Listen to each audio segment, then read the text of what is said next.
Good morning. Good morning. Welcome to Humanities Team live stream. My name is Jacqueline Way, and I am the host today, along with my co-host, Dr. Roshanak Hashimoon of Mindset, Heartset Reset. This show is such a dynamic live weekly show where we provoke introspection, we cultivate compassion, and we spark positive change within each and every one of you through thoughtful, introspective, and insightful discussions. We will provide you with practical tools, authentic stories that will nurture and empower your mindset, open your heart to connections, and encourage you to hit the reset button in your own life. Our mission is simple. We're here to help expand love at a global scale with a vision to shift humanity's future into one in which we can all thrive. I'm so excited to be here today. We have a phenomenal guest with you that we can't wait to introduce. He's going to provide insight into your future that you've never even seen or heard before. So before we get started, I'm going to introduce my co-host today. So first of all, I'm going to welcome everybody who's popping in from Facebook, from YouTube, from LinkedIn, and right here on Humanities Stream. Welcome. We're so excited to have you with us today. And I'm going to introduce my co-host, Dr. Roshanak Hashimoon. Dr. Roshanak, she's a credential, computational, clinical, and behavioral neuroscientist whose work has supported the transformation of countless lives. As the founder of Access to the Path, she combines the power and process of science with emotional and spiritual intelligence to generate compelling and innovative strategies that help people and businesses become more purposeful, effective, and prosperous. Dr. Roshanak, welcome to the show. I'm so happy to be here with you this week. We have a great friend joining us, and I can't wait for you to introduce him. Hello, hello, hello. Hi, everybody. Welcome to our show, Mindset, Heartset Reset. We are so excited to have you join us today. We are now in the final part of our January series about wellness and practices to reset. Super excited to have Pete Cohen join us today and talk about your future self. So in today's show, get ready, get ready, get ready. We are not going to just inspire you. We're not going to just motivate you. We're going to arm you with tools and strategies to show you how to get unstuck and how to manage yourself through all kinds of situations, no matter how difficult or challenging. Pete's got something for you. Pete is the people's coach, and we are super excited to welcome him here. I'm going to just say a little hello to Pete, and then I'll tell you a little bit more about him. Hi, Pete. Welcome to the show. Hey, listen, it's my absolute pleasure to be here. I couldn't think of anywhere on earth that I would rather be than be here with both of you. And you know that's true. That's not me just kind of saying nice things. You know it's We feel true. the same. We feel the same, absolutely. We've been through a lot together.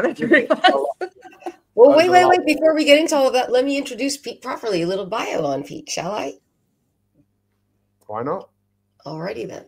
So Pete Cohen, as I said, is the people's coach. He inspires people to have positive mindsets, be more intentional, and live a more purposeful life. Pete is an expert in human behavior and performance. He's a business consultant, of course, a coach, and a motivational speaker. He coaches business leaders, executives, corporate teams, and sports stars to achieve their best.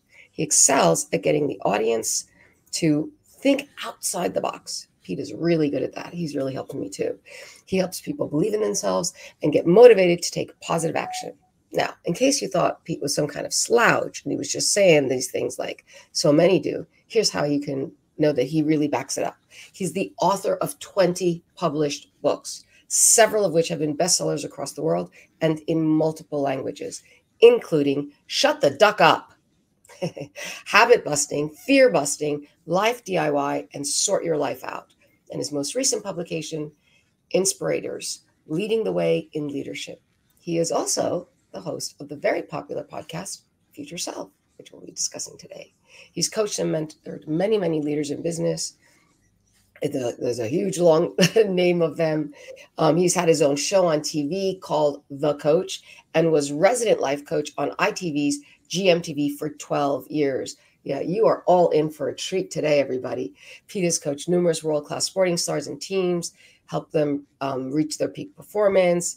He is just a rock star, and we are so excited to have him with us. Pete presents with a simple philosophy. I can speak. If you want to get better, just keep asking yourself, how far can I go? how good can I be? Mm. There you go. Welcome to the show, Pete. So excited to have you here.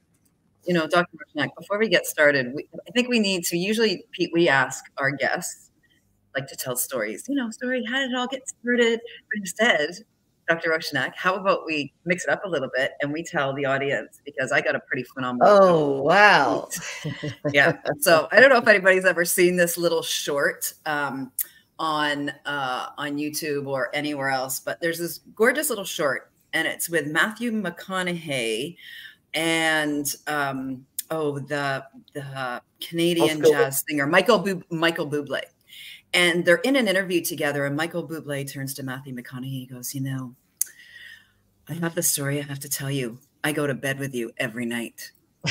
and Matthew McConaughey is kind of looking at him. He goes, yeah, you're right in my ear. Well, it seems that Matthew McConaughey he's on the Calm app, the meditation app. And so this is my fun story about how I met Pete Cohen.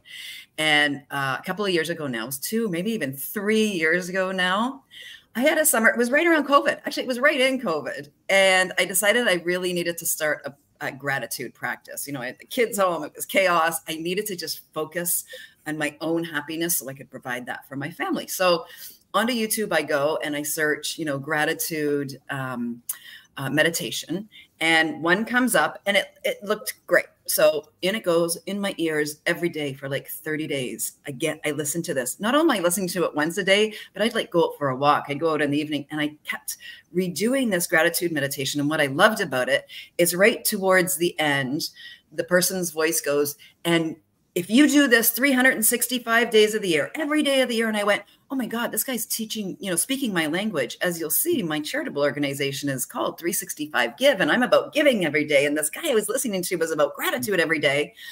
And then one day during COVID, I'm on the social audio app called Clubhouse. And there's this guy in one of the rooms, and I hear the voice and I went, oh, that's the gratitude guy. That's the guy that I've been listening to in my ears. And that gratitude meditation that I did, and I'll try and figure it out. I'll look it up and we'll get it up here so everybody can hear it.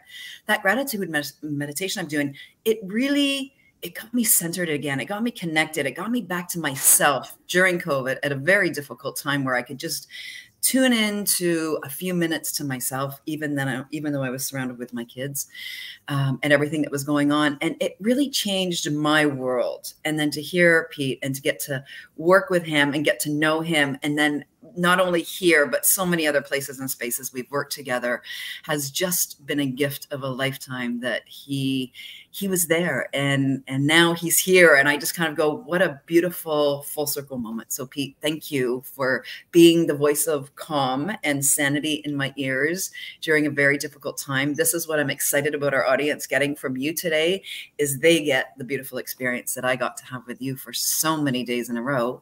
And now you're here. So thank you for being my synchronicity come to real life. Well, and I remember when Jacqueline actually had her aha moments offline. She was like, oh my God, you don't understand. I've been listening to the guy every night. She was so excited. And she was just effusive about how helpful you had been and sharing. You know, maybe we can get that YouTube link. I will. I'll look it up and I'll put it in the chat. It's quite lovely. I think it's only maybe 20 minutes. And, it's really helpful. Yeah. And so, yeah, go ahead, Pete. Well, you know what's so fascinating about that? First off, I think maybe the challenge that we're going to have, I think, is there's so many things that we could talk about, and we're going to open up lots of doors, you know, and I'm excited to see where they go through. But I do think that there is something happening in the world, and maybe it's always been there, which is this thing that we can tap into where when we're open to the fact that maybe we're all connected or something like that. Because, you know, what's amazing about that thing that you listen to is I encouraged someone to create some music for me. No, they wanted to make music, and I encouraged them to do it. I said, well, why don't we work together? And that was someone I was coaching, and she created that. And from that, I have now created a whole load of videos and audios like that. And one of them now has nearly got 10 million views. And that was incredible, because literally all I did was encourage someone to do something, and then look what happened. And I want them to actually listen to this. I'm not sure if they're watching this live, but I want them to know the impact that had on you. because we might not have formed the relationship and the friendship that we have if you hadn't have listened to that. And it's amazing what happens when humans come together with that kind of, how can I help you? What do you need? And just looking to be a kind, wonderful human being, which you are, Jacqueline. 365 Give, my 365. You know, there's something else at work there. So there was more to it at work, and we used to share a space helping people get out of self-sabotage. That was the space that we used to help people with, and so it was beautiful that we got to do that work together, which was amazing. Yeah. So we are super excited to have you join us here today, Pete. As you said, we could all talk so much. We have developed these personal relationships. We have professionally, you know, helped each other in our growth and our personal and professional development on every level. We just mean a lot to each other. And so we are super excited to have you, Pete, now introduced to everybody here who's watching and listening, because now you're going to be extra meaningful to all these people as well. There's no way you can listen to Pete and not be moved and not walk away with some gift. Now, when I was talking to Pete about this show just last week, and Pete sneaks up on you like that. He just, he does. There's no sneaking with Pete. Let's be serious. He just sneaks up on you like that. He floored me when he turned around and he said, well, where you are is not who you are. And I just went, you know, like a cartoon double take, because it's so simple and sounds so innocuous, but it is incredibly powerful. That was such a wow moment for me. I stopped dead in my tracks, you know, because I talk and I walk and I'm multitasking, and I just stopped. And it really affected me because I realized the depth, the absolute depth and the power of that simple statement. Where you are is not who you are. I think it releases people from being stuck, from being imprisoned, from falsely believing that this is it. And that's what stuck is, right? You get stuck in the face. So I would love to hear from you a little bit more elaboration on this. Where you are is not who you are, Pete, so that we can all benefit from this profound and simple wisdom. Well, first off, thank you for what you said there. And, you know, where this really all came from was from my wife, who both of you sadly know passed away in May last year. It was anyone who's lost anyone close will know how challenging that is. And I have to just say, you know, both of you literally were two of those people who literally just, what do you need? How can I help you? And what I saw Dr. Reshanak do was truly one of the greatest things I've ever seen any human being do. And let me tell you something, because you said something to me that was so ridiculously profound. And I forgot this. I've just remembered. You said, I said something profound about where you are and who you are, which I promise you I will elaborate on. But you went out of your way because of your background and your history. You know a little bit about the condition my wife had, the brain tumor. You literally thought, well, I'm going to find out what is available, what off-label medication is available. I want to help. And you just behaved in a way that was, there are, those people are out there, but I don't see that type of behavior all the time. But I asked you, I said to you, why did you do this? And this is what you said to me. You said, it is the most natural thing to do. And I stopped and went, I was going to swear, but I won't. I thought, she is absolutely right. It is the most natural thing to do to help others. It's the only reason why we're here on this earth, because other people have been there for other people to help them. You know that, I know that. And I just hope that more people that watch this today and people who are sharing it and commenting, what can we do for each other? So just going back to your question, you know, someone who you both know who's helped me a lot as well, Dr. Ray Sylvester. He's from the UK. He's a professor in IU in America. He said that to me. He said to me, Pete, and he was scared when he kind of said it, because he thought, oh my God, I might be really putting myself in a difficult situation here. He said, Pete, you're a widower, but your widower is where you are. It's not who you are. And it really made me stop and think about it, because I thought, yes, it's part of me, but it's not who I am. I am more than this experience. And I want to throw this back to you, because I want your take on this. So with Hannah, when she was first diagnosed in 2011 and given 18 months to live, I didn't realize what was going on at the time, but she did not accept where she was. She didn't accept it. She wasn't going to, she didn't maybe know what she was doing, but it's like, I'm not this condition. I am more than this condition. I know who I want to be, and I will fight this. And she did it, and she made it, and I'm sure that was an incredible part of her recovery. But she did it again in 2021 when she was re-diagnosed and given 6 months to live. Again, she rose up out of the circumstances. And let's face it, what do we love about great humans? They rise up out of the circumstances. I just came back from Uganda, which both of you were involved in that project, in raising money for Mandela in Uganda. I met children who are orphans who were 6, 7, 8 years old. Where they were, they knew it wasn't right. And they found something in themselves to move out of that situation, to go, even though they were moving into a place of even more unknown, but they knew they couldn't stay where they were. This is an amazing thing. And I'd love to hear from both of you around, what did that mean to you when I said it about where you are and who you are? Because to me, it just means I am more than my circumstances. I'm more than where I find myself. Where I am is transient. It's always going to change. But what I love about both of you is your relentlessness to really encourage people to know who they are at their core. So I want to hear from both of you on this. Thank you this so is much. This is not the Pete Cohen show. This is our show, right? So this is Mindset, Heartset Reset. So we're exploring our mindsets and we're connecting it to the heartset. There's so much heart going on here. And hopefully through this conversation, because we are always authentic, and that is, I think, one of our greatest strengths, we hopefully will help give people the courage to hit the reset button on their lives. And that is when you say where you are is not who you are.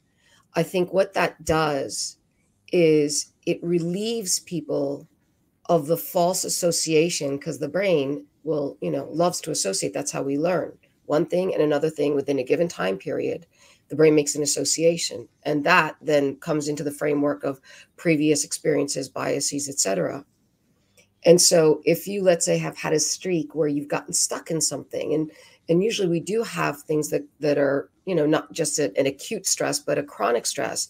You're stuck in a situation. You're stuck battling for your life or your loved one's life.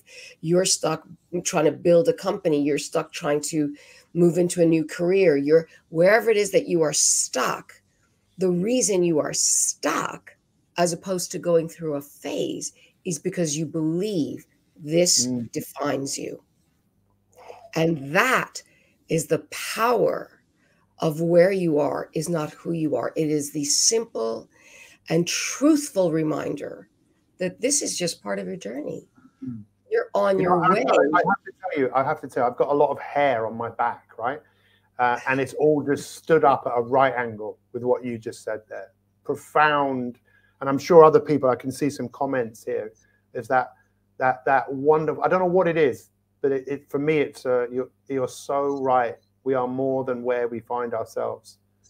So, and I think that simple reminder is incredibly powerful, because then, and this is a big problem, I think the sort of central problem of almost all our ills in civilization is that we are living in a sense of unworthiness and shame.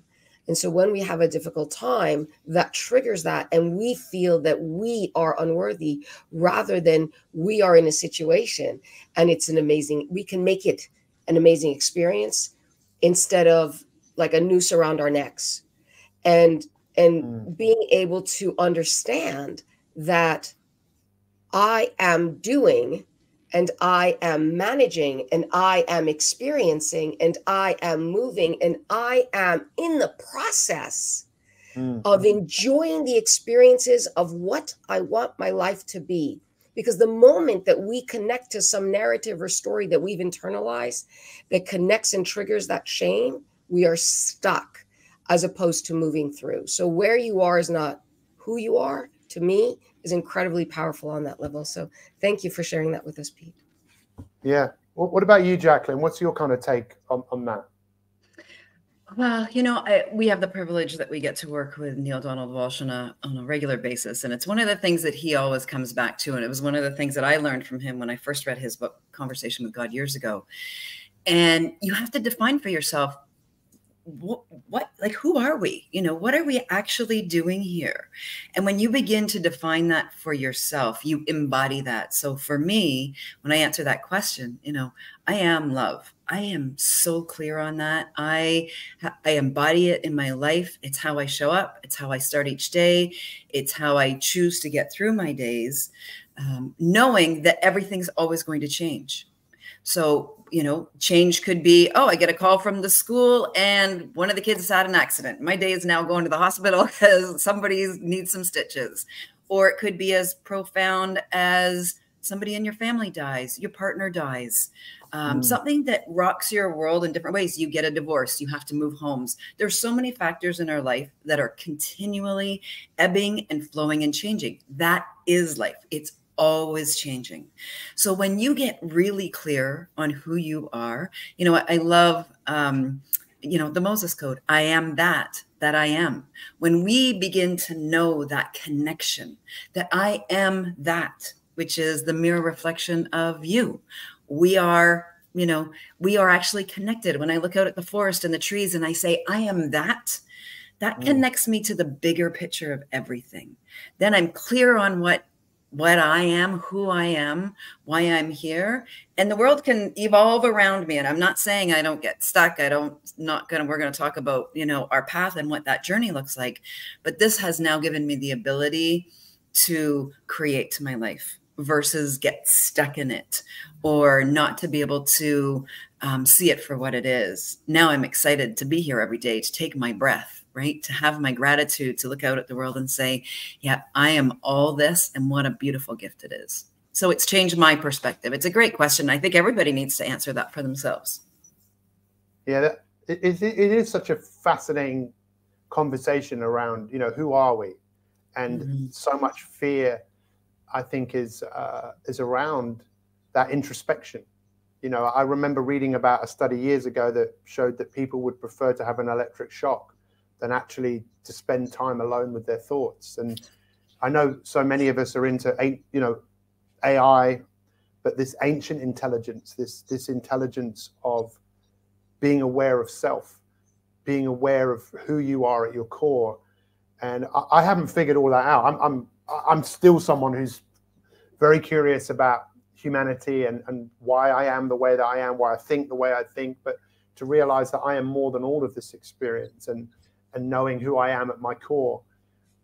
It's a wonderful journey. And I suppose I'm curious because, Dr. Roshanak, where with you and your work, you're very practical and you've had a lot of work in the field, working with people, but you're also an academic. And I'm always interested in how does the science kind of get into this? Where is the science that kind of shows us that knowing who we are at our core is one of the greatest journeys we'll ever go on?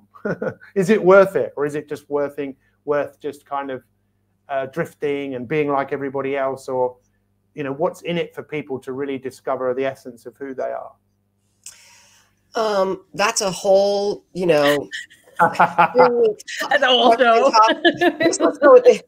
But I will say this, that as humans, that we are always trying to give meaning to whatever is happening. You look up at the clouds and you go, oh, look, there's a dragon, there's a bear, the night sky, right? There's a Ursa Major and Ursa Minor, and this is the big bear, and this is the little bear, and there's Orion and the Pleiades sisters. And so we make stories. We communicate through stories, and those stories give life meaning.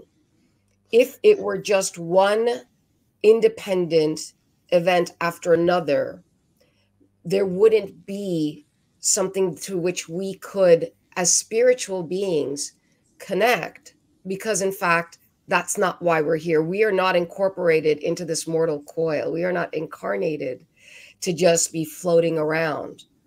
Each of us is here by design, because mathematically, it is virtually impossible. And I mean, for mathematicians, they basically call it zero for us to exist, to be born.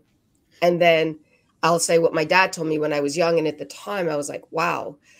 He said, the probability that you would be born is so infinitesimally small. It turns out he was right. And this is many, many years ago. I think I was like 14 when he said this to me, or 15. And then he said that, and then for you to have survived to this age, out of respect for, if nothing else that you believe in, for that probability of your existing, that rare thing that you are, you owe it to yourself. And I'll extend that out to say to my maker, to my parents, and to whomever you love or whatever you love, to live your life to the fullest. And to live your life to the fullest, according to science, to have meaning in your life, there are 4 pathways. And one of them is purpose, which is that your present day goals are connected to your present day actions are connected to your important future goals. And the other is that you have existential mattering. That's what you do matters to someone else. All of these show connection as opposed to independent variables. So we are not independent variables. We see throughout nature, everything is connected. So being part of that connection, which, by the way, evolutionarily, we develop that way. We are more affiliative because of the differences in some neurotransmitters and hormones that we have, that we are inclined to be together. So all that this vehicle and this biology supports as the greatest feat of engineering known to humans is actually in full alignment with the spiritual. And so my answer to you is exactly that. We are looking to come into that alignment, into that connection, and into what is ultimately and truly that state of love. Can I just say on the back of that, something you said there again was massively profound about how rare we are. I mean, if we all just took a moment and pondered or reflected on what you just said, in a world where everyone's trying to be like everybody else, you would understand why people wouldn't think they were rare. They would just think, well, I'm just me. I'm not this. I'm not that. Rather than, hang on a second. Do you know how ridiculously unlikely it is that you're here, and you are here? So that's amazing. There's something unique about you, that because there's only one of you. How about we go on a journey to find out just how freaking amazing you are, and how you can, yeah, I mean, it's really fascinating. It's really nice to see some of the I'm reading some of the comments actually here as well. So it's really nice to see what some people are saying around this, because I think there is a real awakening around this like never before, a real kind of rising up of consciousness. And I think we saw that on Clubhouse. Actually, we saw lots of people feeling it was okay to talk about this stuff and to realize we are more than our experience. We're more than what we've been through. And I think history is full of, I was talking to someone about, Nelson Mandela is a classic example of someone who he didn't even know how long he was going to be in prison. But at some point, he must have decided, I'm not going to be a victim of where I am. I see beyond where I am. As we all know, Viktor Frankl was another incredible example of someone who he saw beyond where he was. And he famously said, as you did, if you can't find meaning and purpose in your life, then life becomes, there's no tension to it. There's nothing there. It's just a kind of bleh. There's an apathy rather than an empathy. And I'm really curious about the empathy we can have for a version of ourselves that is out there in the future. I think empathy is just such an underrated. I don't know what. It's not a commodity, is it? It's an attitude, isn't it? It's actually, it's theorized that difference that I told you that occurred evolutionarily is the basis of empathy as well. Is what? The basis of empathy is what? Can you say that again? So we developed differently than our closest relatives, the non-human primates. At some point, we branched off with a difference in some neurotransmitters and hormones, not a lot, but that causes us to be more affiliative.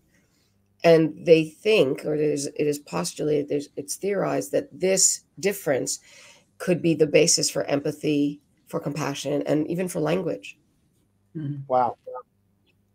It's a wonderful thing to have empathy. I think it's, we don't understand. I think many of us underappreciate, just creating space to listen to someone and be curious about how someone else sees the world, how you can add value to people. And like I said, just going back to that point when you said it's the most natural thing to do, I really, really actually think it is. The most natural thing we will ever do is what we do for others. And that is where this wonderful thing of choice comes in.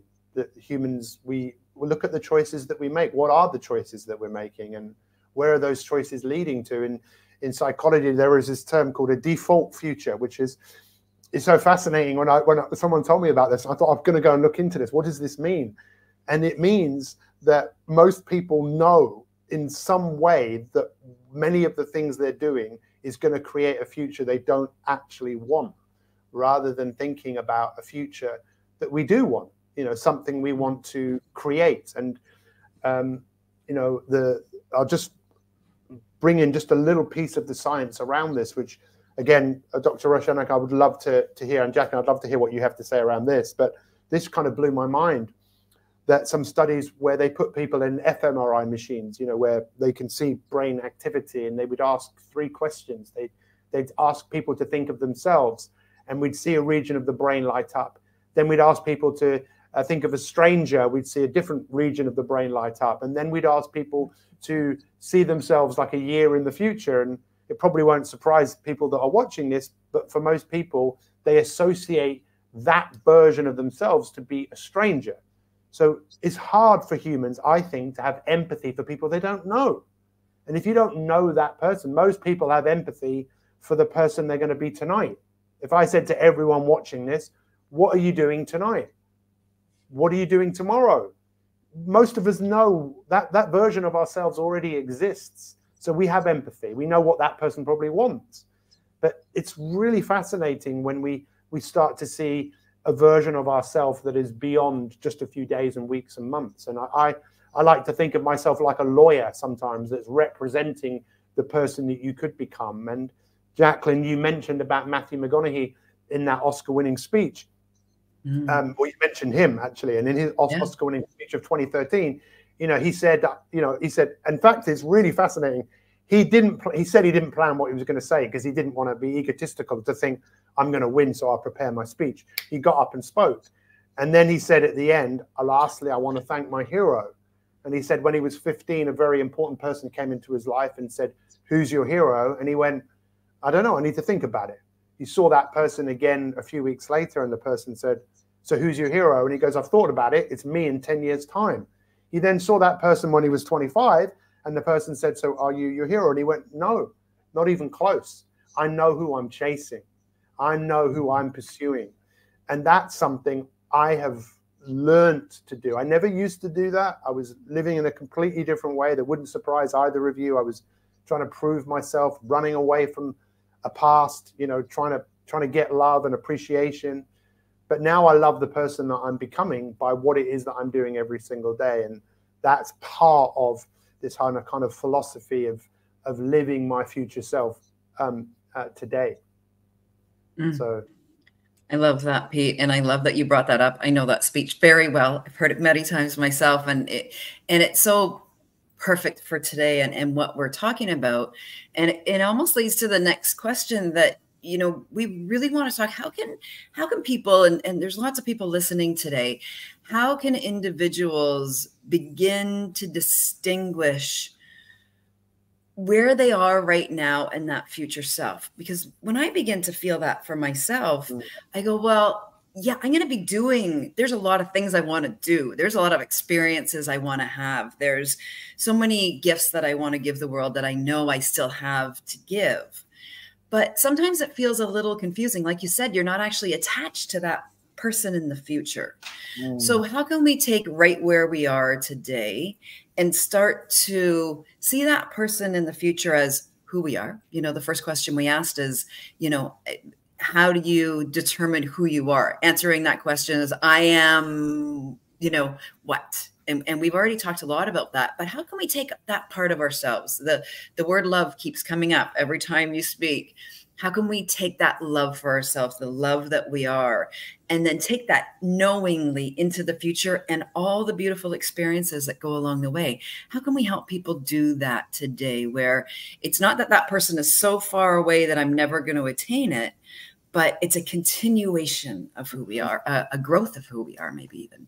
What are your thoughts around that? It's a fantastic question, and I'm really glad that you asked that. And I think where I have learned around this more and more is that where you are is exactly, it's where you are. It's exactly the best place to be, rather than looking at where you are right now as if everything is wrong.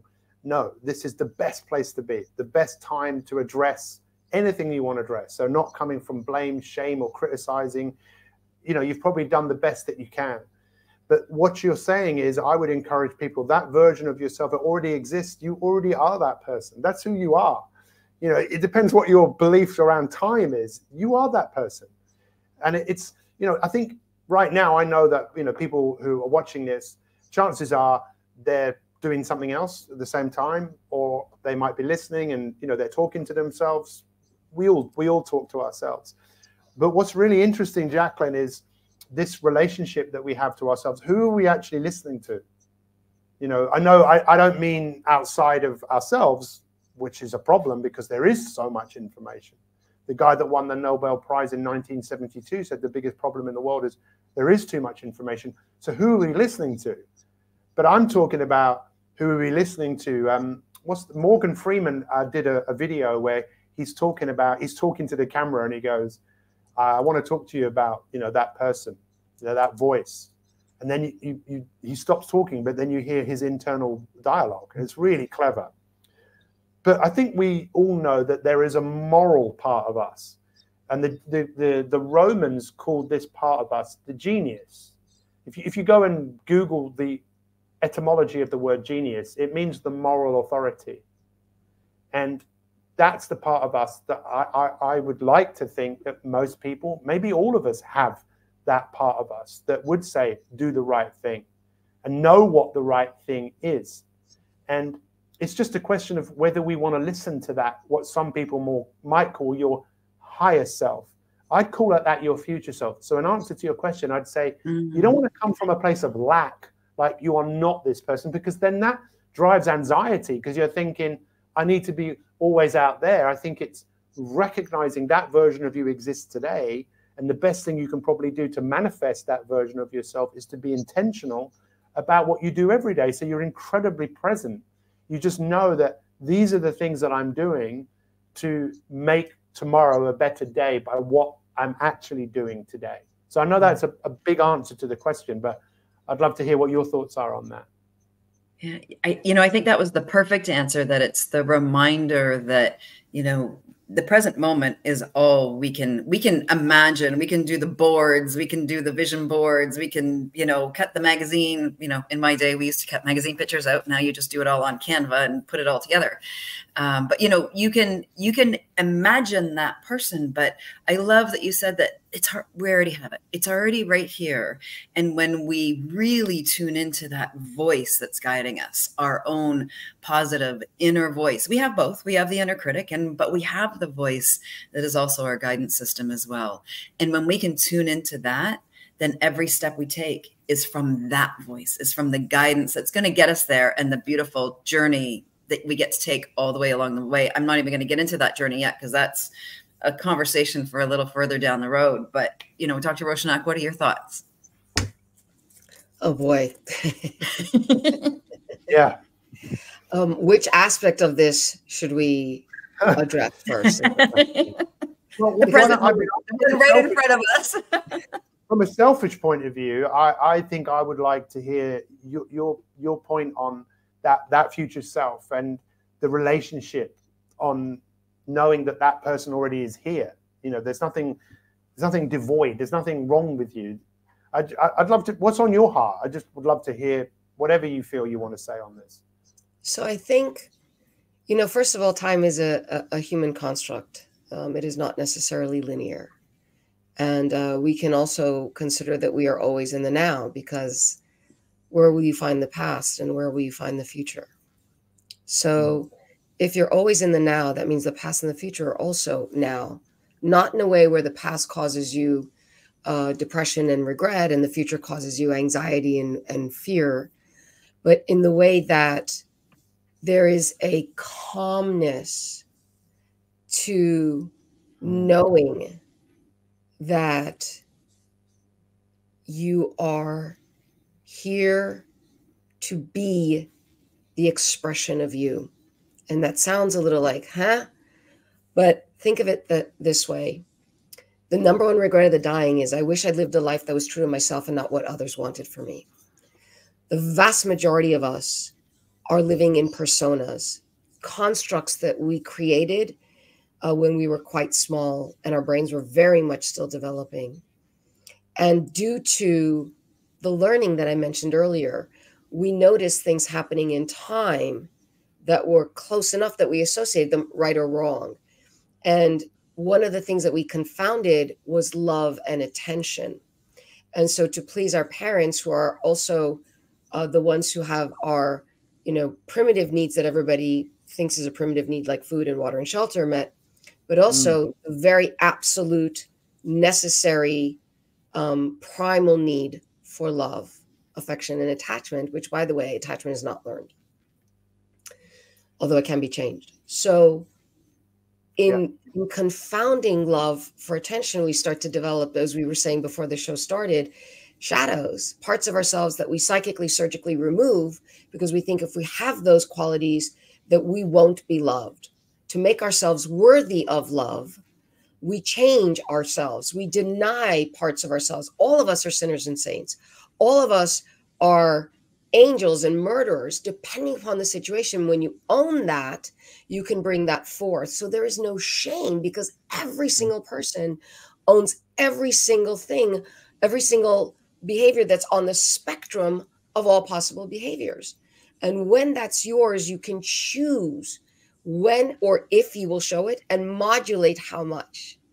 And so when we're talking about past, present, and future, now you come into removing judgment and blame and shame, and at least the aspect of shame that is shaming, that is creating the belief of an unworthiness because of behavior. Behavior can be changed, but your core self is more or less stable, past, present, or future.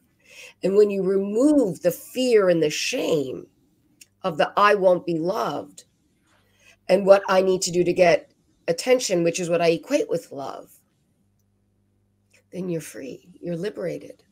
And you're liberated to be in your experience, the experience that you came here to have in the past, present, and future.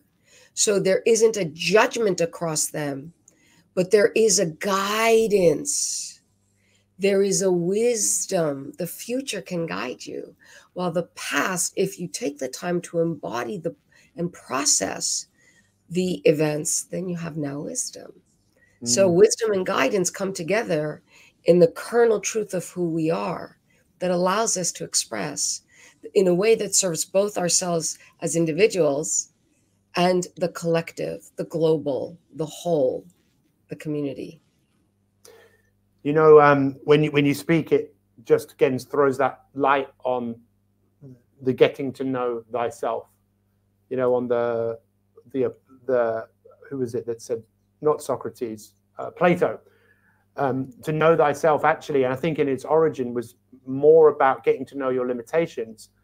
But Plato took that to another level, I believe, in saying it's about knowing your soul, knowing the essence of who you are and what you can do. And I was thinking when you were talking at the beginning about, the Greeks, because the story of the Greeks is that they actually started looking up to the stars and trying to figure things out and try and work things out for themselves, as you've both said, about just taking responsibility for your experience and not labeling and blaming and shaming, which is very easy for humans to do. We live in everyone wants to blame everyone for something rather than, hang on a second, let's step back and observe this experience of being ourselves. And, we might find ourselves in troubled times where we need help. I know I've sought help from many people in many times in my life. In fact, I think you both know that when my wife got sick again and it was obvious that the end was coming, I needed help because I found myself in troubled waters. I'd never been in that real situation. So I needed to vocalize and speak my experience to make sense of my experience. And I think that's what great humans do, right? We create space for others to listen, to be curious, and to listen to what's important to people, and then look to add value to people. So I really appreciate what you said there. It was very, really profound. So thank you so much. So then let me ask you a question now, if you don't mind. Jacqueline, did you want to say something? No. Okay. So then let me ask you a question, Pete. Given all of this and the challenges that we do face and your tremendous toolbox, do tell us, please, how do we stay motivated to face our challenges when we are deeply challenged? How do we overcome the resistances when maybe we don't connect to our future self and we don't even know where to look? How do we stay inspired and get through the most difficult of times so that we can move to our future true self?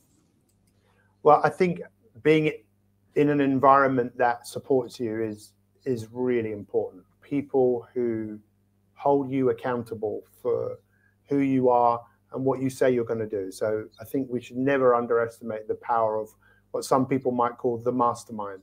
In fact, look at that, interesting. You just bring up that guy's name there. Do you know, if it wasn't for him, that I never would have met that guy Mandela? If it wasn't for that guy Hussein, that comment, by the way. Yeah. And this whole thing, it doesn't take much. I just wanted to highlight him. But let's get real with this. So I think the real thing is there's two elements for me in what you said. There's the one element of you're in a challenging time. How do you get through this? Well, part of that is, like you said, which is difficult. In fact, when you said it, I was going, wow, imagine if someone, but I did know that even when I was going through the most difficult season of my life, which was last year, I still knew that this was happening for me in some way, that there was something I needed to go through, that at some point I would look back and I would be able to draw on it. And I already know what that is now. It's clearer to me now that I can help other people with grief. And my couple of my friends, we've been helping people who find themselves in that predicament. So to know, or to be able to stop and realize this experience is happening for me. Surely my life that I've lived up until this point would tell me that my greatest challenges have been probably my greatest learnings. So definitely having accountability, definitely thinking to yourself, this is part of the tapestry of my life. This is something that I have to go through. It's like the hero's journey. In Lord of the Rings, there's this famous line where Sam says to Frodo, they go to an edge of a field, and Sam goes, Mr. Frodo, we've never been past this line, this point. Can you imagine if Frodo had said, you're absolutely right, Sam, let's go home. Let's give in. No, they had a purpose. They had something they had to do that was bigger than themselves. So that's another point. But the point I really, really want to make, and I think this is so, so profound, and if people can get their head around this, again, I think it's a massive, massive game changer. If you think about why anything in life exists, everything, why does everything exist? I mean, it's a big question. It's like saying, what's the meaning of life? Which I would say the meaning of life is the meaning you give it, and that's an individual choice. But I also think that everything in life exists for one reason. It lives to grow. It lives to express itself. The man who won the Nobel Prize in 1937, the Hungarian, he won it for his theory on something called syntropy. So all syntropy is every living cell. It's here. It wants to. It has the capacity to grow and express, but it might not because of nature. With us, yes, we're affected by nature. Yes, we're affected by our experience, but we have a choice in most cases. And it's very easy to choose the path that's easily traveled. It's very easy to choose the path of who you think you are and what you've done in the past. But when you are intentional, you want things to be difficult, because nothing grows without something that challenges that growth. So it's obvious. Anything that grows out there and outside, it's going to be challenged by the wind, the rain, by other factors. But its ability to move through the thing that's in opposition to its growth, the equal and opposite force, that's where I think people can make great breakthroughs, is to almost say, I want to not feel like this. I want this to be difficult because I want the feeling of having done something that was difficult. You know, that's how we grow. That's how we advance. But I'd say that's a mindset it's a choice actually, to say, you know what, bring it on. I want it to be difficult. Make it hard. Like, I don't feel like exercising. Brilliant. That's a wonderful feeling to have. That should be a sign to go and do it, because what a feeling you'll have for having done it. So again, I've said a lot there, and I'd love your thoughts on the back of that. Oh, I think Jacqueline has something to say to this. Well, you know, Pete, I love watching you. You're so amazing that on Instagram. And if you haven't, or you're not following Pete on Instagram, please go and do that. He'll motivate you every day. And you did a video last week where you were doing a heck of a workout. And I'm that person too, right? For me, and there are lots of days, today would have been an easy one. Dr. Roshanak and I were up working at my time at the literally crack of dawn at before 5 this morning. Let's be honest. And it would have been easy for me to go, no, I'm not doing my workout today. I'm very busy. But for me, I know that's my, if I can do that, if I can get past that step every day, and I can, even if it's just riding my stationary bike and doing some abs in my basement. Yesterday, it was getting out for a run. If I can do that one step every day that feels hard, then I know. And that was my future self. You know, when I was literally 16 or 17 and I started running for the first time, I went, yeah, when I'm old, when I'm 50, I still want to be in shape. I want to be strong. I'm not, you know, it wasn't that I wasn't going to get old, but I was going to be a strong, fit 50. And so now that I'm there, I'm that person. And now I'm like, oh yeah, I'm going to be that 80-year-old, right? Yeah. So I'm already pulling that Matthew McConaughey that, you know, my hero is the 80-year-old that I'm still doing what I'm doing right now. And so that's for me as well. And Dr. Roshanak may talk about this as well. But what I've come to understand too is that's that dopamine, right? That's like we get to finish every time we take that hard step. That's the finish line every time. And I don't care if it's getting up to do your workout. Some days it's, and I do the countdown. So if you haven't seen the TED Talk by, oh, she's so famous now, Mel Robbins. So she does the TED Talk about how to get yourself out of bed, and you do the countdown, 5, 4, 3, 2, 1. Well, I had one of those mornings this morning where I just needed to do the countdown. But the minute your feet are on the floor, you went, I did it. I'm out of bed. I didn't hit snooze again. That's that little rush that you get in every single moment that you step across that line that you didn't think you could do. Right. And so I have all my little strategies and hits and the knowing that I do to get myself out and get going.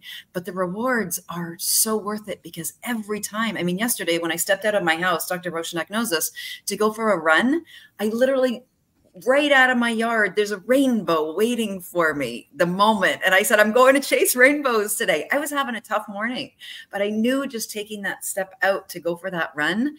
And there it was, you know, the world gave me rainbows to go and chase. And what a beautiful moment of time that I got to physically see. I feel like I manifested that rainbow. I needed it. And it was right there waiting for me.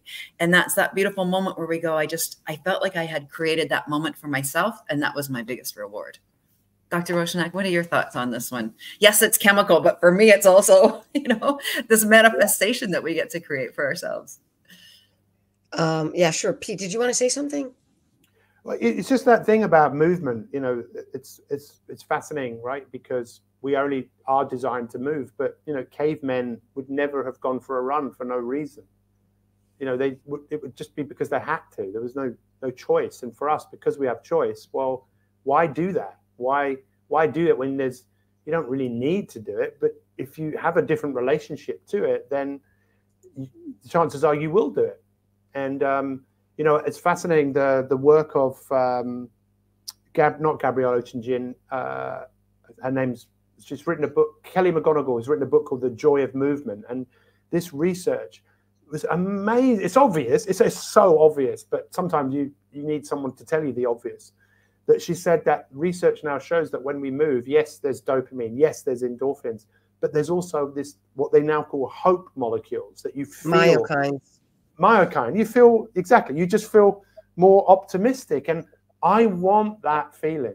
I want that feeling, and I'm prepared to do what it takes. But you don't have to run. You could just walk. Anything, you know? Right? Yeah, myokine. It's fascinating. Yeah, so I just wanted to say that. So, yeah. Okay. So for me, the thought is this.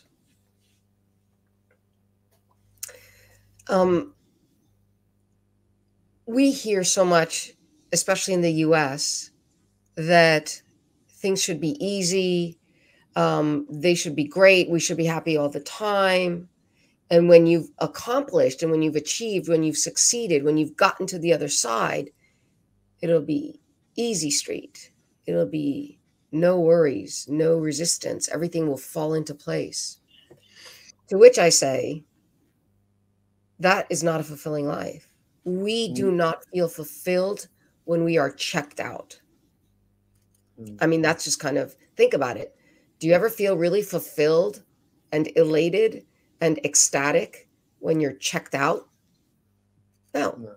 So engaging in life is the path to fulfillment, is the path to experience. And experience fills up our senses. And our senses make us feel alive. It's that simple. So these narratives, these stories that are being spread by who knows who for who knows what reason, that we have internalized as fundamental truths are not. It's that simple. We, again, greatest feat of engineering known to humans, this vehicle was not meant to be unattended. That's just no good. So we need to firmly not only be sitting in the driver's seat, but also be paying attention behind the wheel. What happens when you fall asleep behind the wheel of your car? Nothing good. And it's the same thing. If you fall asleep behind this thing, this vehicle, which is so much more advanced and so much more sensitive, good does not come out of it. This was created as a tool, a highly advanced tool that integrates with the energetic force that runs it. And that energetic force needs to run it. Otherwise, it runs amok.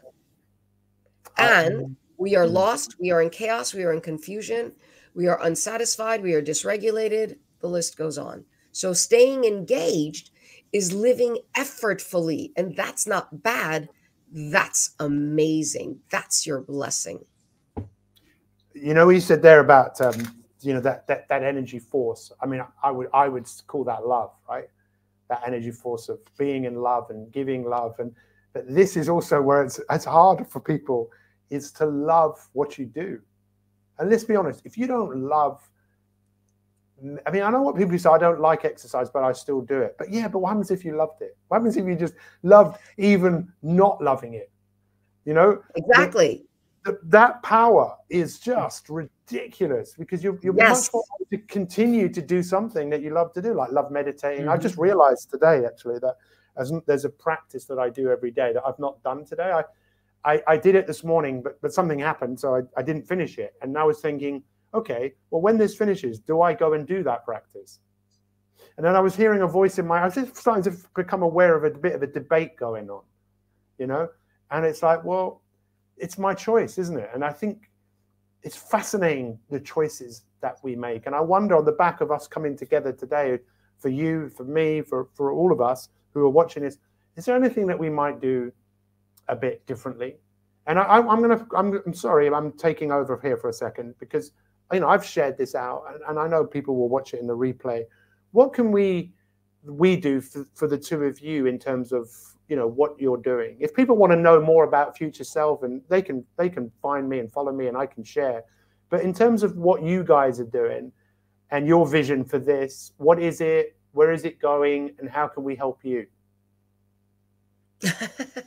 Pete, hold on, I'm not done my questions, but just wait. Just wait. I'm sorry.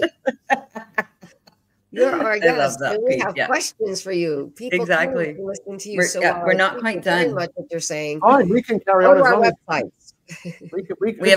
we can go on all night. But I know that there are people here who are following me, right? Because I've shared this, and I want them to know who you are, what you're doing, and how can we help. So maybe do that at the end. I don't care. We will. Let's do that at the end. Yeah. Okay. Thank as long you. as it happens. Thanks, Pete. We appreciate that. You know, before we move on, and this word has come up through the whole conversation, and I don't want to miss this part, and it's the word path. And I think sometimes, and Pete, because we were talking about, the end, right? The future, what we see, and imagining ourselves and being in that future self, and always aiming towards that and being clear who that person is and what we're moving towards. I want to talk a little bit about the path and the importance of the path. And Dr. Roshanak, you were just talking about this a little bit as well. And that's, let's not skip that part. I think sometimes our head is so down and so focused and got to get it done, got to get it right, got to meet that goal, So let's say the goal is, oh, I want to make $1 million. And so your head is down because that's the future goal is 10 years from now, I'm going to have $1 million in the bank. But then you miss everything that's happening all the way along the way, which is really, and Dr. Roshanak, you were just saying this, it's driving your car, right? I mean, wouldn't it be a shame that you forgot to actually, look where you were going and put your head up and feel the wind on your face and have that experience, but then also what we get to learn along the way. Pete, you've talked a lot about your experiences here today. Tell us about that path and the importance of yes, having the goal, but what's the importance of the actual path we're on, and what can we get from that path? Again, that's a great question. And I think for the last couple of years, if I could really stop and think about what has been my major awakening to, apart from where I am isn't who I am, it's kind of related to that. But who I am is exactly where I need to be. The path is already laid out, right? And this is where, for some people, it's a bit of a leap to perhaps look at the world this way, to have faith that if you do this, it's all just going to be taken care for you. And I know that's a very easy thing to say when we face a lot of uncertainty, and you might be watching this and you might be in a very difficult spot. But this is how I move through the world. I have faith, and my faith is building all the time that this path is already mapped out. All I need to do is do what I need to do. And I know what I need to do. It's just a question of whether I want to do it or not. I know exactly what I need to do. It's so obvious. I need to be present. I need to be kind. I need to be loving. I need to keep investing in me. This thing needs certain things, and it's up to me whether I do those things. But it's just this whole notion of I have faith. There's more to me than meets the eye. There's something beyond me that is supporting me. It's like Dr. Roshanak was explaining about this, the relationship to time. That is already mapped out for me. I just need to be intentional. I need to sow those seeds and then just let go, let it happen. So much of my life, I try to force things and make things and push things. And I've realized that the thing that was probably missing the most out of all of that is I really wasn't enjoying what I was doing. Mm. So Jacqueline's always talking about that. Are we having fun doing what we're doing? Well, and I think that's the big part that I don't want people to miss in this is that, yes, have that vision of where you want to go, and maybe the car you want to change. Maybe you're driving a VW right now and, you want to head towards slipping into a Tesla and taking that for a drive down the road. But I think the important part is, don't miss the beautiful parts of the journey. Pete, you graciously said earlier, when your wife passed, it's such an important part of this path for you, because now what a beautiful opportunity that you get to go help others with the experience you had, or any of the other, I always look at it when I get into Roshanak, I'm going to use you as an example. Let's say Roshanak and I disagree on something to do with the show. Right? What does that trigger in me? Maybe we would never do that, but maybe there's something that's triggered in me, something that I need to really take a look at right here, right now, because as you said with Mandela earlier, there's no freedom in suffering where we are. Right. And we know that so many of us, some of you who are out in the audience, you've been very gracious to share that you're having a tough time right now. And that suffering, what can we look at in ourselves to go, how do I release that? How do I find more freedom? How do I find more peace of mind? And how do I live from a place of heart? Because we can't get to where we want to go until we start to find the freedom and the peace and the love right where we are, and not miss those moments and those opportunities to feel love, but then to also go, why am I not feeling love? Where am I getting stuck? You know, how can I open myself more up to the everyday experiences of life right now? So that future self, they're going to be, you know, wide open, wide open. I got to use my whole hands for that one. Yeah. Well, you know, as you were talking then, I just also reflected on what Dr. Roshanak said to me. She sent me, because when Hannah was passing away and when she passed, the messages were coming, we spoke, and there was something else she said to me around, you have to give your brain, your body, you have to give it a chance to adjust. It's not just going to happen like that. It's going to take time for the malleable part of who we are to kind of get used to moving through the world in a different way, to become a different person. And that comes back to the whole future self piece around, look, what's the greatest thing that we will ever do? Not what we've done, because it's done. Like when you were talking about the things I've done, okay, great, but they're not happening now. You know, they're finished. It's like, okay, what's next? And I would like to think that the greatest thing I will ever do will be the person I'm become by what I do now, not what I do tomorrow. Tomorrow isn't, to me, isn't here. It will be here when it's here. What's here is here. So what can I do now that one day will make things even better than they are today? Because I think that's what people call legacy. I think that's what Stephen Covey was talking about when he talked about, you know, 7 habits begin with the end in mind.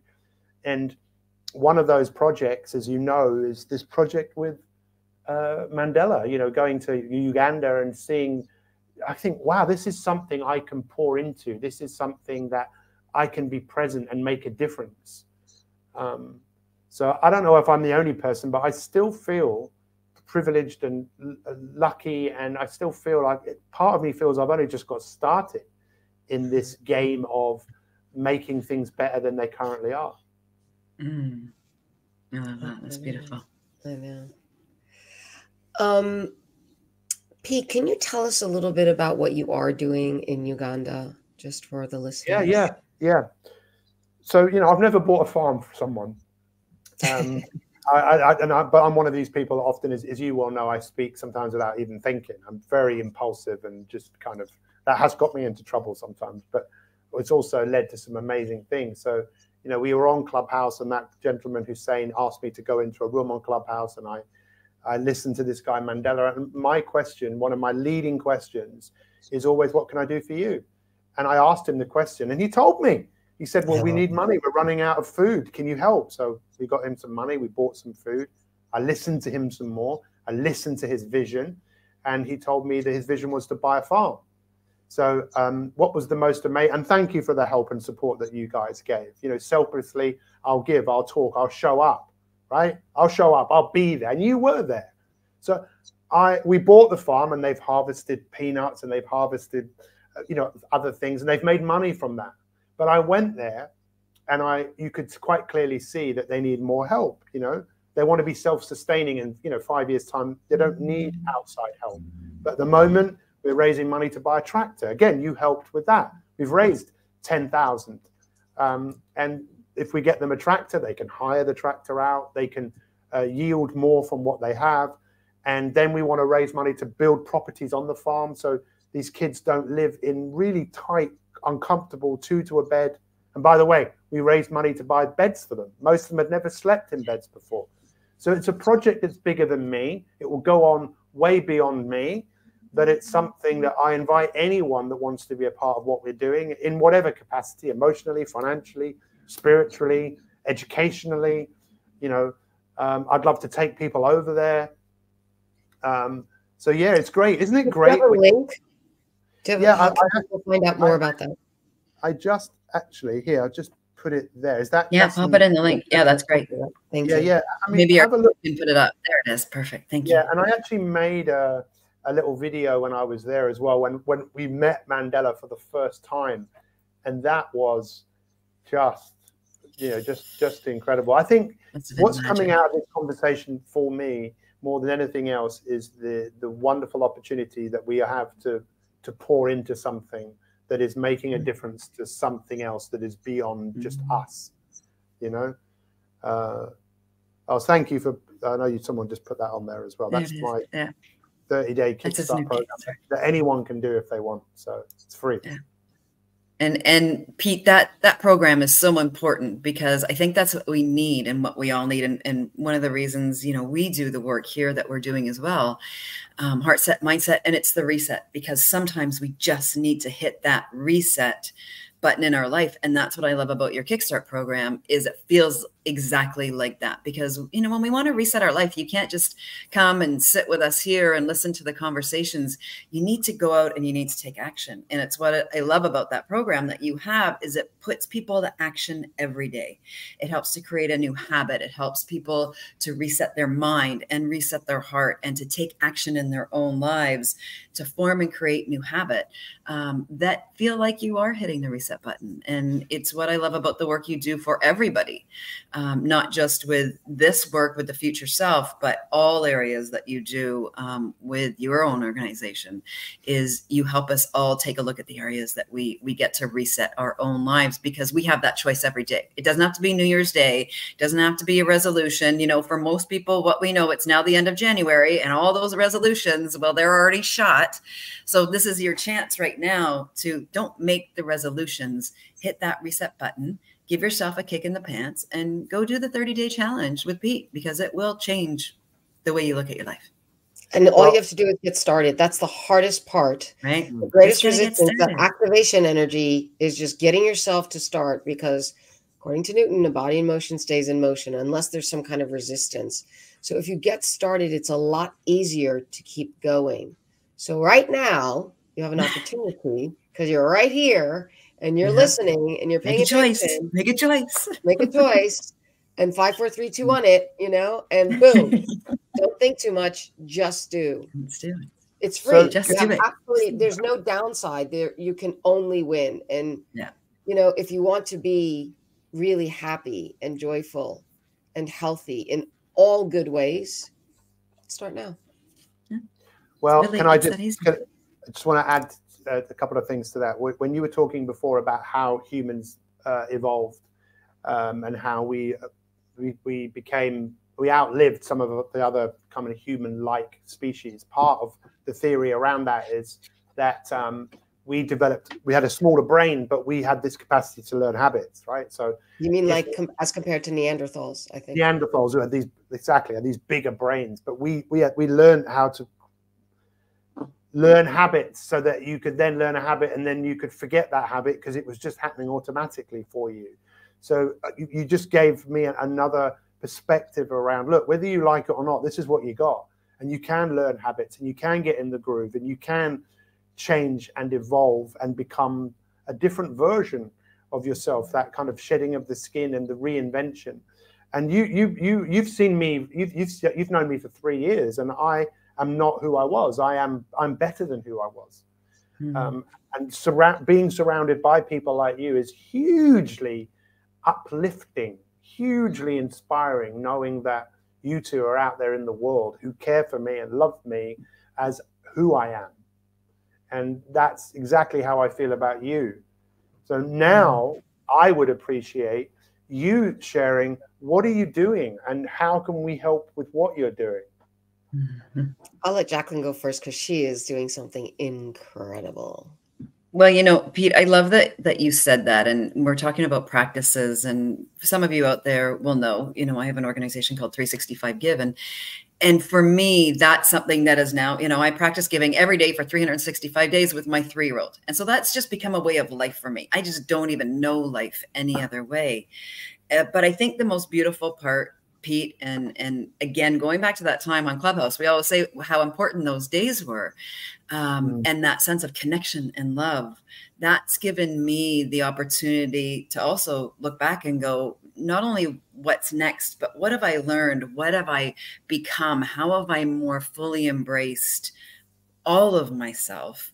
And for me, that clear message is love. And I've made that shift from just being love, doing love, giving love, to the knowing that I am love. And so that's the next part of my journey, is how do I express that? How do I help others find that in their own life? It's why I'm going to Amsterdam, because I was invited to not come as 365 Give. It's been a really beautiful, phenomenal I almost call it a mask for me to stand behind, to go, yeah, I'm the face of 365 Give, you know, I'm the founder, that's what I do. But now I'm being asked to stand as myself and share as myself without 365 Give, to just come and share what's the importance, what's my light that I'm here to give to the world beyond what I've done, but who I am now. And I love that that invitation has come for me to go, come and stand as you are. I'm doing a retreat in Amsterdam in March to teach a class on love and how we can truly understand that it's who we are. And what a gift that is when the universe gives you those opportunities. You know, if I'd looked back at myself even 10 years ago, I promise you I wouldn't have imagined that 10 years ago. Yeah. But, you know, when we keep saying yes to ourselves, and that's what I'm getting from our conversation today, keep saying yes and keep saying yes and take that one step that feels so hard, because every time you take that one step past what scares you the most, and Dr. Roshanak and I have been doing that together for the past couple of years, which has been such a beautiful gift. That we, even the show, this felt scary to us when we first, you were going, oh, could we do a show together? And we did, and we took that step, and we're all in. And it's been a beautiful experience for us both. We've learned so much about each other, about ourselves. We get to learn from amazing people like you. And then we get to take that out to the world, and we continue to expand ourselves through this journey. And so that's what I love about what we're doing here, is that I feel that we're both growing and learning from everyone that we get to meet and be with. And Pete, you're always that person for me, always. Dr. Roshanak, my beautiful friend. Thank you so much. So my work is, as you see, I have an organization called Access to the Path. So the site is accesstothepath.com. And the work that I do is with individuals and businesses. And the mission of Access to the Path is to improve the human condition. And the vision is to create a world in which all can thrive. And the pillars of my work are science and spirituality. So I use all that I've gathered really since I was a child. I mean, a really young child. To provide and make tractable what feels intractable to people. There are those who, you know, you don't want to preach to the choir. Certainly I can, and I do, and we all do, right? Support and enlighten and share our knowledge and our knowing. But especially for those who are like, what are you talking about? The purpose of science is to bring the intractable into tractable, is to bring the unknown into the known. Why? Just for fun? Well, it is fun for me, but because it serves us. And all this creation is for us.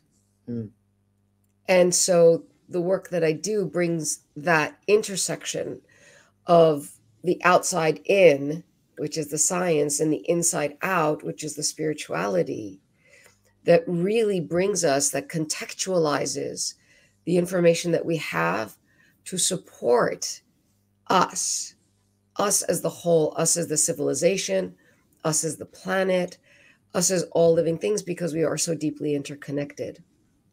And so I work with individuals. I'm a consultant. I work with groups. I have a membership program.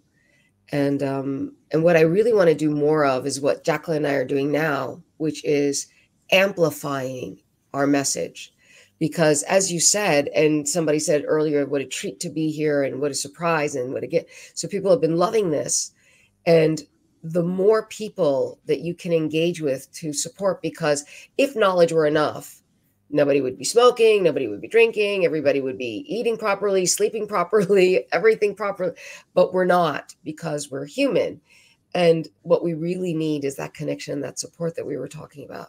So being able to connect more with each other, to amplify our messages, all of us, to have that exchange that is true communication, allows for emergence, which is something unknown and unexpected, but that is exactly what we need. That is growth. That is each of us expressing life. So the way that I could be supported is to be allowed to do more of that. Invite me for talks, let me talk to the group, ask me for a consultation. I do free short consultations. So all of that I think is incredibly powerful, because none of us should drop the mic, as it were. All of us need to be heard. I love that. You know, don't drop the mic. And if you have, let's help you pick it up again, because you have a voice. And you That's have a book by Bishop Jakes. It's called Don't Drop the Mic. It came out last year. Really? Right. What's that guy, T. Jakes, the pastor? Yeah? Yeah. Yeah, no, he's amazing. I've heard him speak a few times. Pastor. I may have said that wrong. Yeah. Yeah. Jake. JT, I can't remember.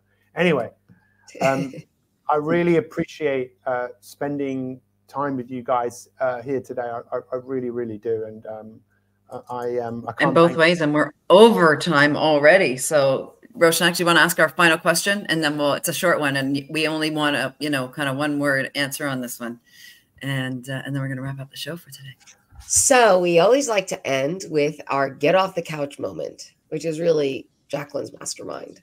And so at the very end, we like to ask our guest, what would you say to our viewers as an action item to get off the couch now? What do you think would be a great action that anybody who's listening or watching could take, could do, that would move them into a better space, that would get them unstuck? Well, just know that you want to have that feeling. Like, I really don't want to do this. I don't feel like doing it. That's great. That can be a signal, a wonderful signal to act upon it. It's an extension of Mel Robbins's 5, 4, 3, 2, 1. Just get started, because the activation to get something going. But just recognize, most of the time, if it's not an absolute necessity, like your house is on fire or your hair is on fire, then it's very easy to go, well, you know what? No. You want to not feel like it. I want to feel that feeling more, because what an accomplishment to move through something that is difficult and challenging. That's I think I said this to you the other day, actually. For me, life isn't about becoming. It's about overcoming stuff, yourself, obstacles. Yeah. So listen, thank you so much. I've really enjoyed this time. And if anyone here who follows me, please feel free to share this and follow these two incredible human beings. Well, Pete, we know this is not going to be the last time you're going to be on the show. We already know that, because we have so much more to talk about as well. And just before we wrap up today, this month, it was the end of our wellness series. Pete, you rounded off our wellness series perfectly and gave us exactly the next start and the future look of what we can look at for our own lives and how we can get started literally right now today. So thank you so much for being with us today. We're excited for February, and Pete, you're going to love the month of February, because February is the month of love. Of course, it has to be. And we are going to be talking everything about love, because what we really want to do is help people understand love at a different from a different perspective, from many different perspectives. All of our guests are going to be giving different perspectives about love, the experience of love, who we are as love, how we can show up as love. So make sure you've got us on your calendar every Tuesday morning for the next, for every Tuesday for the month of February. Time, everybody. We're just all on her time zone. We're up Pacific and Eastern and all of it. It's all there. 5 noon Eastern, 5 p.m. GMT, 6 p.m. Central European time. Yes. Exactly. And our first guest, who we're really excited about, is actually Dr. James Doty. And Dr. Doty he's a compassion leader. That's literally how he describes himself. And it's so true. He's an author. He's an entrepreneur. He is a Stanford professor and founder and director of C-Care at Stanford. And we're so excited to share the story with you, because it all starts in a magic shop. And I'm not going to tell you a lot about it, but we're literally going to be talking about a magic shop. We're going to be talking about his book and his latest book that's coming out called Mind Magic. And it's the neuroscience of manifestation. And it's a new way for everybody to start looking at manifestation, because it's not just woo-woo. It would be science too.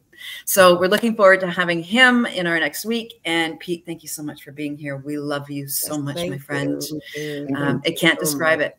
We'll look forward to having you again soon. So grateful that you joined us. Thank you. Thank you, everybody, for joining us. And thank you so much, Pete, for giving us of your time and sharing your beautiful gifts, your knowledge, and your knowing, and your heart. Take care, everyone. Have a beautiful day, everyone. Namaste.